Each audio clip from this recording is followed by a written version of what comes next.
Oh, what do you want with the police? Mr. Davis, I don't know who you are or what you are, but I know this. You're not Janet Smith's husband.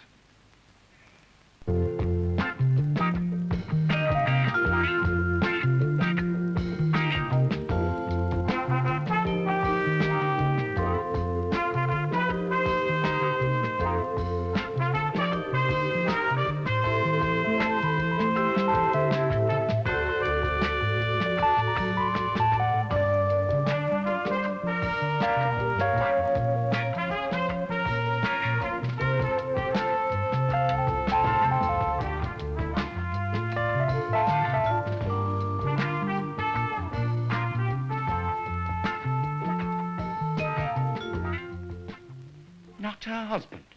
Well, of course I'm her husband. How dare you suggest that I'm not? I'm not suggesting it, I'm stating it. For one thing, she's never had a child. She's had 2 children. I've just told you about them. You forget, Mr. Davis, I've examined her. Thoroughly. Your wife, supposed wife, has never had a child. Don't you dare to tell me about my own wife. All right, I'll tell the police. I'm going to report you to the hospital board. I've never been so insulted, so disgracefully treated in my life. It's nothing short of a scandal. All right. I'm not her husband. I was lonely, you see. I have been ever since my wife died. I tried to find someone else, but it seems I'm not very good with women, you know. When I saw about Janet in the paper, I felt sorry for her. I mean, she was all on her own, too. Nobody wanted her, nobody wanted to know. And I thought, well, I could give her a good home and, you know, love her, make her happy, or at any rate wanted. And I thought perhaps she'd get to love me and neither of us would be lonely anymore. Mr. Davis, I can sympathize with you, believe me. Look, do you have to tell the police? I mean, I haven't done any harm, have I? Well, there might have been some psychological harm. I only wanted to make her happy. That I can understand very well. Look, why don't we leave things as they are? As they are? You don't have to tell her I'm not her husband. She won't know any different, and I'm sure I can make her happy. Mr. Davis, you're a sick man in need of treatment. The only way I can be sure you'll get it is by giving the full facts to the police. You fancy her yourself, don't you? I've seen it in your eyes every time you look at her. My personal feelings have got nothing to do with it. Oh, not much. I can't prove it. But I've seen that look before. I know what it means. I repeat, you need treatment and supervision. And so do you, mate. Has anyone seen my pen? Now, I left it in here. Suppose it can't have slipped down anywhere, can it? Oh, I can't see it. Oh, I suppose someone must have picked it up by mistake. Good morning. Ah, sister. Mrs. Battersby. I seem to have lost my pen. Oh, well, where did you leave it? In here, on that table, when I went off to be x-rayed. And it wasn't here when you got back? No, I've looked everywhere. Well, what does it look like? It was a gold one. It was a birthday present from my daughter. Wasn't cheap either. She never buys cheap things. Yes, She always says I it isn't don't very well. suppose anybody has seen Mrs. Battersby's pen. But I've already asked them. Nobody never asked me. Well, did you? Did I what? See Mrs. Battersby's pen. Oh, that. Well, he couldn't tell if it was Christmas or Easter. It isn't Christmas. My son bought a turkey for Christmas. It weighed 14 pounds. I'm sure there's a simple explanation for it. Yes. It's been stolen. I expect somebody picked it up and You perhaps still talking about that pen? The nurse took it. Which nurse? Well, the fat one. Nurse Price. Oh.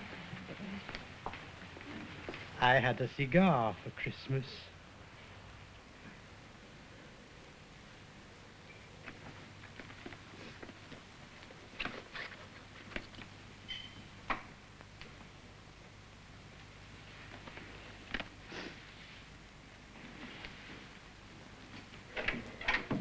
Mrs. Tate, please, do sit down. What did you want?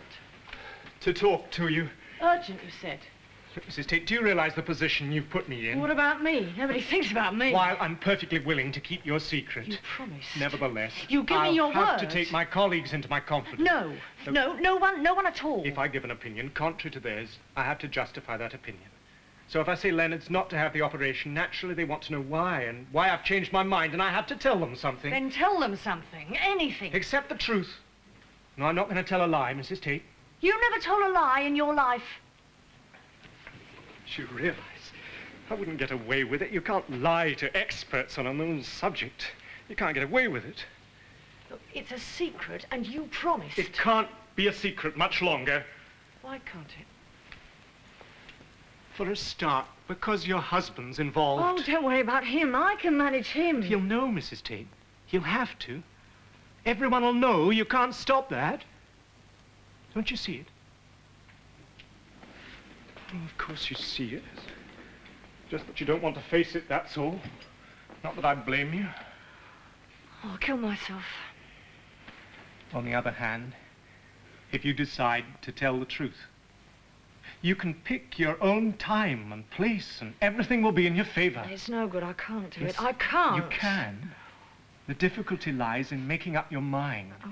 It's the decision, not the deed. Don't ask me. Please, don't ask Do me. it, Mrs. Tate. No. For your own sake, do it. Are you saying that this man isn't my husband? No. He's just another lonely wreck our society's so good at throwing up. God! Now, come on, you better sit down. I knew you'd feel shattered. That's why I wanted to get you alone. It's lucky it's visiting time. Well, when did you know? Well, I suspected the moment he mentioned children. You see, I'd examined you. I knew you could never have had a child. Well, why didn't you tell me right away if you'd known what I was had going to be through? sure. There might have been stepchildren, or they could be adopted. He could have been telling the truth. Oh, I see. And there was another reason.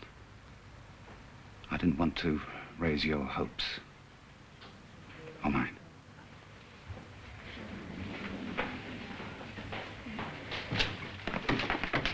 Oh, sorry.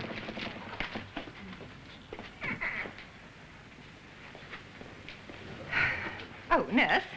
You haven't seen Nurse Price?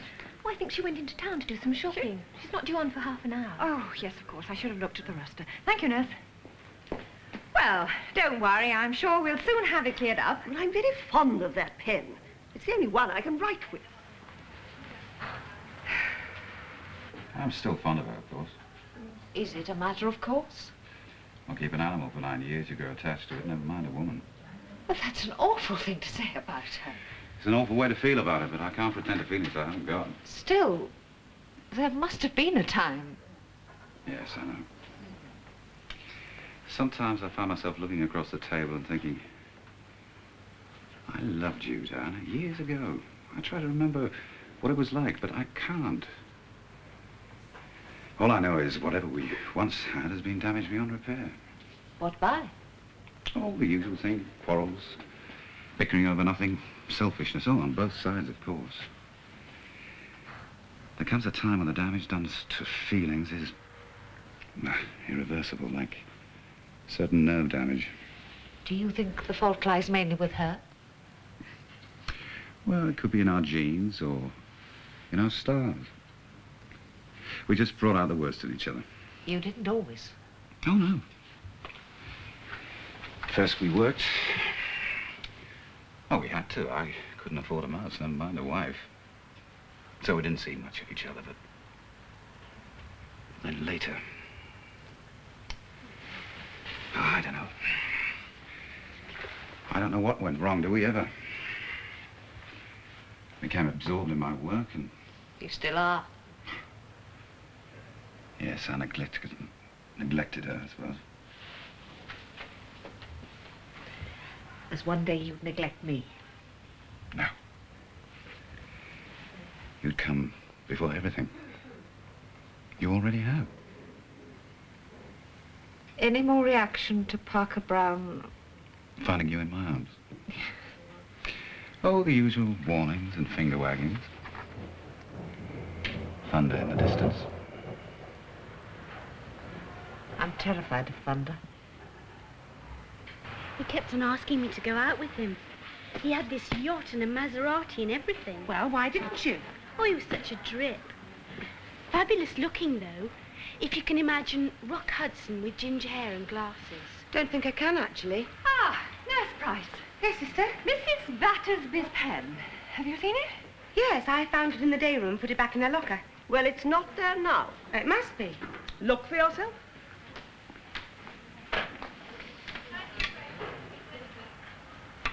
Oh, well, that's funny. Somebody must have borrowed it. It was a very expensive pen. Go on, really? Never mind, it'll turn up. It had better.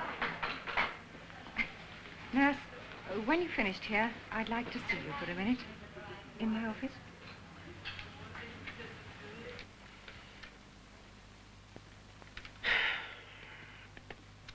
I got a ward round, you know. Just waiting for Stern. Ah, sorry to keep you waiting. One of my depressed women.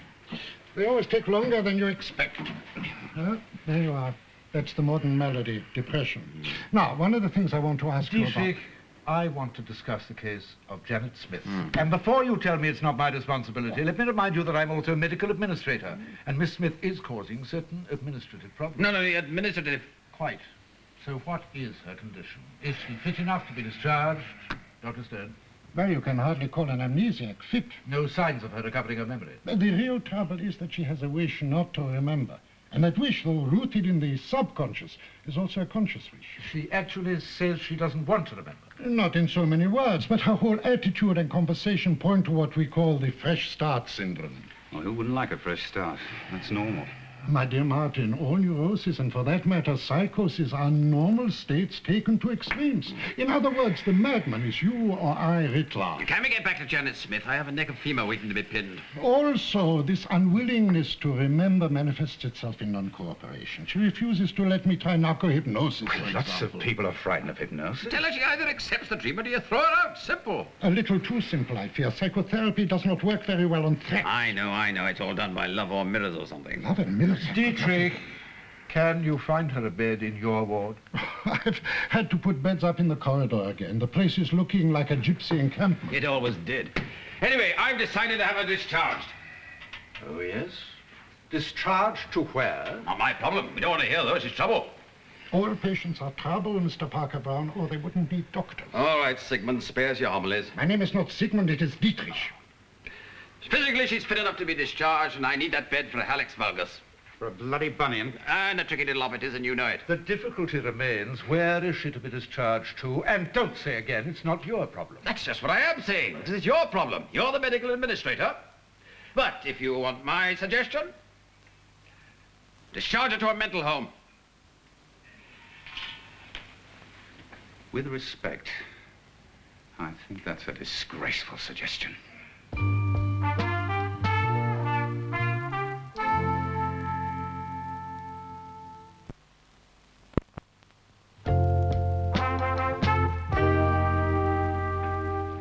I am not accusing you, nurse. If you say you put it back, I believe you. Doesn't sound like it, all these questions. Better that I should ask them than the police. Police? Look, 2 thefts in 24 hours. Something has to be done. Mrs. Parsons only lost 50p. It's still a theft, however small. I meant it's easy enough to lose a 50p piece. It could have dropped down anywhere. When you put the pen back, did anybody see you? I'm not sure. Let's see. I mean, it isn't easy to remember. I just walked in, put the pen back in the locker and walked out again. Wait a minute, though. Somebody was there. I'm sure of it. Oh, do try to remember who. Look, it could clear you as well as being a pointer to the thief. But I don't need clearing. I didn't steal anything. Well, what are we going to do about Janet Smith? We should keep her where she is until she's cured. We just can't turn her out in the streets with no friends, no identity, nowhere to go. We just cannot do it. Thought you'd say something like that. Martin is right. However well she might be physically, she is still a sick woman. Mentally... And I still need that bed. For a bunion. For my hallux valgus. I want her out of it. And what is more... I may be allowed to finish what I was saying. Janet Smith is still in need of attention. Huh. And in my opinion, it is essential to keep her where she is. Now listen. No. You listen to me for a change, William. I agree with Dietrich and Martin. Because the overriding consideration, as always, is the welfare of the patient. Nobody's denying that, but... Matthew, can I have a word with you? Alone? I said all I have to say. In that case, Martin, if you wouldn't mind waiting outside for a moment. Front-wheel drive's all right as long as you've got the right suspension set up. But if you haven't, then it can turn around and bite you as you're going to a bend. See? Yeah, you all right? Perfectly all right. No, you're not. Then why ask? Because I like you, and if something's upset you, I want to know what it is. It's nothing. Not me, is it? No. Just about tears me up inside when I see you looking sad. Here, I'll tell you what. Friday night, special date for a special girl. How about it, all right? How do you know I was off on Friday? I asked Katie Shaw. Behind my back? Crafty Colin, they call me. Anyway, what's so special about Friday? Well, first of all, I'm going to take you home to meet my mother. Then I'm going to take you both out for a slap-up nosh at the Ristorante Toscana. You do like Italian food? Oh, I like any food. Sounds smashing, Colin. Oh. The old girl's dying to meet you. Is she? Well, after the terrific build-up I've given you. Comes the big letdown. I hope you haven't oversold me. Impossible. Besides, I'm like George Washington. Couldn't tell a lie. I bet she's nice. Oh, she's all right. But you know what mothers are? Not sure that I do. Well, without actually saying so, they sometimes get the impression that no girl's really good enough for their ever-loving son. Oh, I see. But when she sees what a terrific person you are... You said that? Well, and sensible and decent and straightforward and everything. Colin, I can't make Friday. What do you mean? What are you talking about? Friday, I can't make it. I've just remembered. What? That I can't make it. Why? But I can't, that's all. I don't have to give a reason, do I? There's no law about it. Is there somebody else? No. Well, is it me? I mean, have I done something? Or is it something to do with my mother? You're not nervous of meeting her or anything, are you? I must get back. But, Hilda, surely Colin, you're right. Please, leave me alone.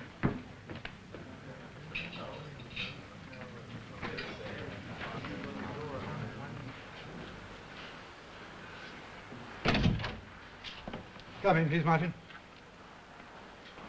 Well, now, about Janet Smith, I've got Mr. Parker Brown to agree that the best thing would be for her to stay where she is, at least until suitable arrangements can be made. Oh, good. We also think it better that she should be treated by another doctor. So from today... while she's in my ward, she'll be treated by me. Your ward is in my department and subject to my decision. Are you implying my treatment is unsatisfactory? I'm not implying it. I'm stating it loud and clear. Gentlemen, please. There's no argument. Dr. Armstrong and I have decided that you will not meet her socially nor make contact with her in any way. In fact, you will do your best to avoid her. Like hell I will. My private life is my private life, and you've no right to interfere with it, and you're not going to. We have every right when your private life intrudes upon your professional life to the detriment of the hospital and the welfare of a patient. I am responsible for the administration of every aspect of medical work here. I'm sorry, but I can't and won't accept such gross interference in my private life. Hospital doctor, you will be subject to hospital discipline. Then I won't be a hospital doctor for much longer. At least not in this hospital. Well, there's not very much to worry about, Mrs. Evans. Your blood pressure is a little high, but we'll soon get that down. I'd like you to lose some more weight, though, and get plenty of rest. That's essential. Brought in last night with acute abdominal pain, suspected perforation. Which it obviously wasn't. I should be in surgical by now. How's the tummy? A bit better, not so painful. Well, let's have a look, shall we? Excuse me. Thank you. Now, where does it hurt? About there. Right. Now, tell me where it's tender.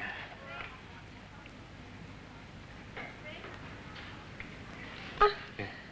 That's where it hurts. Right. You suffer from indigestion, do you? Quite a bit. After meals? How long after? About half an hour. Eat much fried food, do you?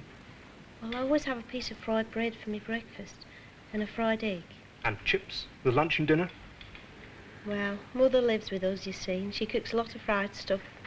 When you have this indigestion, do you have a sort of acid aftertaste in the mouth? That's right, at the back of the throat. Feel sick? Well, I get bilious attacks and that. With vomiting? Sometimes. Yes, I see.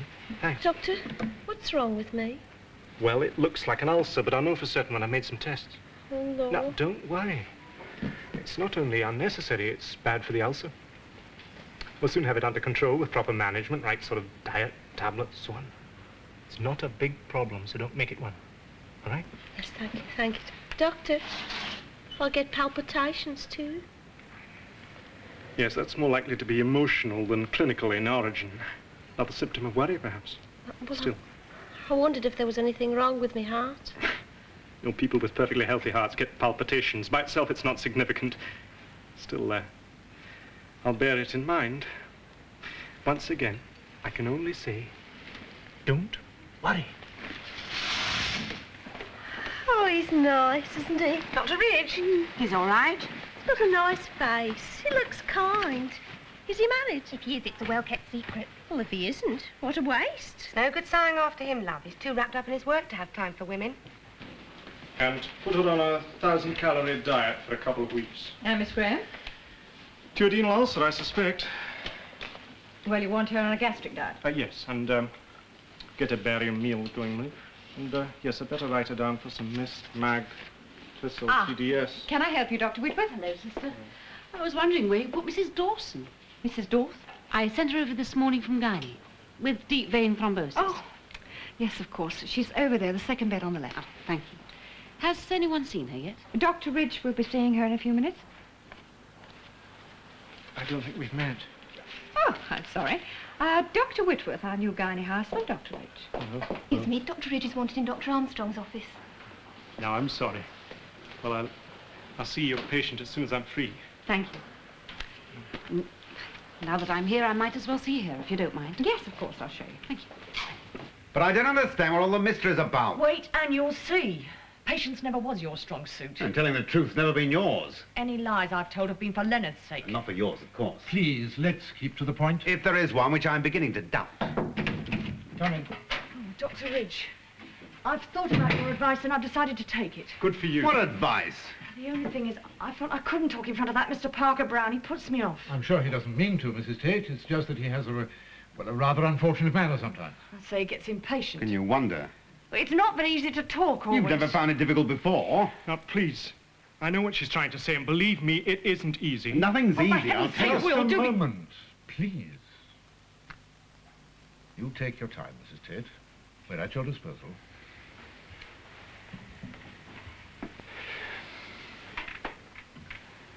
Well, as you know, at first I was all in favour of the operation for our Leonard. I mean, it seemed a sensible thing. Even I can see that a transplant would be the best thing for him. And everything would have been all right if I could have given him the kidney. What the hell does it matter whether it's you or me who gives it? You want to be the big martyr, is that it? If you can't make the sacrifice, nobody else will be allowed to. That's not true. Well, let me tell you something. He's my son, too, and I'm going to give him a kidney, whether you like it or not. But you can't. You try and stop me. Bloody women think they can rule you. You don't understand. That's what you think. It's no good. I can't do it.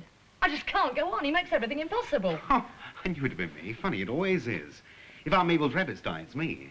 If the house gets struck by lightning, it's because I laughed in church. I did everything except the great train robbery, and there's times she's not too sure of that. Sometimes the way you go on, I think you're touched. You really must try and keep personalities out of it. Mrs. Tate, would you like me to tell them for you?